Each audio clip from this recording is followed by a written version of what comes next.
Assalamualaikum warahmatullahi wabarakatuh. Kenalkan, nama saya Burhan Syarif Basaria. Saya akan bercerita mengenai pengalaman pembelajaran selama mengikuti pelatihan dasar CPNS BMKG tahun 2025 dengan tema pembelajaran Agenda 1 atau Learning Journal Agenda 1. Oke, sebelum memasuki ke materi, izinkan saya memperkenalkan diri. Nama saya Burhan Syarif Basaria, biasa dipanggil Burhan. Penempatan saya yaitu di Direktorat Meteorologi Maritim, tepatnya di BMKG Pusat di Kemayoran, Jakarta Pusat.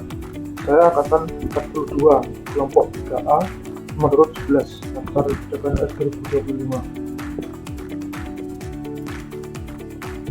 Selama agenda 1 ini, saya mengikuti pembelajaran baik secara asinkronus maupun Zoom melalui LMS. Dan asinkronus ini melalui LMS, sedangkan sinkronus melalui Zoom. Prosesnya sangat menarik karena tidak hanya penyampaian materi, tetapi juga diskusi interaktif, studi kasus, dan refleksi bersama.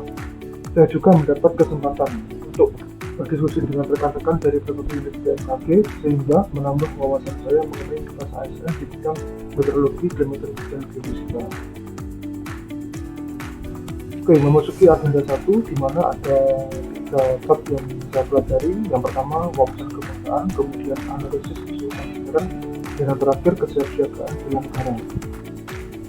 Oke, yang pertama yaitu wawasan kebangsaan. Pengertiannya yaitu cara pandang bahasa Indonesia mengenai diri dan lingkungannya dengan mengutamakan persatuan dan kesatuan demi tercapainya tujuan nasional dalam NKRI. Wawasan ini menekankan persyaratan tanah air, kesadaran berbangsa dan bernegara, serta sikap menempatkan kepentingan bangsa di atas kepentingan pribadi atau golongan. Prinsipnya berpijak pada Pancasila dan Undang-Undang Dasar 1945 dengan tujuan menjaga keutuhan wilayah, membangun persatuan, dan mewujudkan masyarakat adil, makmur, dan bermartabat. Di dalam wawasan kebangsaan ini itu ada 4 konsensus dasar negara, yaitu ada yang pertama Pancasila, kemudian Undang-Undang Dasar 1945, yang ketiga NKRI, dan yang terakhir Bhinneka Tunggal Ika. Oke, berikutnya memasuki bab yang kedua yaitu analisis isu kontemporer. Ini merupakan proses mengkaji dan menilai permasalahan aktual yang sedang terjadi di masyarakat, baik di tingkat lokal, nasional, maupun global yang berdampak pada kehidupan berbangsa dan bernegara. Nah, adapun subbabnya dalam bab ini yaitu yang pertama ada perubahan lingkungan strategis. Nah, ini dipengaruhi oleh yang pertama model intelektual, kemudian model emosional, model sosial, model ketambahan, model etika atau moral, dan yang terakhir model kesehatan. Kemudian subbab yang berikutnya ada isu-isu strategis kontemporer. Yang pertama disebutkan korupsi, kemudian narkoba, terorisme, dan radikalisme, money laundering, proxy war, dan kejahatan mass communication. Kemudian yang subbab terakhir ada teknik-teknik dalam menganalisis isu.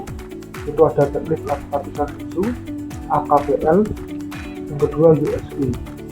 Kemudian ada teknik analisis isu, yang pertama mind mapping, kemudian backbone diagram, yang terakhir analisis SWOT. Oke, untuk yang berikutnya, ya ini ada kesiapsiagaan bela negara. Itu merupakan kondisi siap mental, fisik, dan pengetahuan setiap warga negara untuk mempertahankan kedaulatan negara, menjaga keutuhan wilayah, dan melindungi segenap bangsa dari berbagai ancaman, baik militer maupun non-militer. Nah, di dalam materi bab 3 ini itu terdapat 5 nilai bela negara yang wajib kita sebagai calon PNS untuk menerapkannya pada saat kerja nanti. Yang pertama ada cinta tanah air, kemudian total berbangsa dan bernegara, setia pada Pancasila sebagai ideologi negara, kemudian adalah berkorban untuk negara, dan yang terakhir kemampuan awal bela negara. Baik, itulah pengalaman pembelajaran saya selama mengikuti agenda 1 daftar BMKG. Semoga wawasan ini bermanfaat dan bisa saya terapkan dalam tugas saya sebagai ASN yang profesional dan berkualitas. Terima kasih. Wassalamualaikum warahmatullahi wabarakatuh.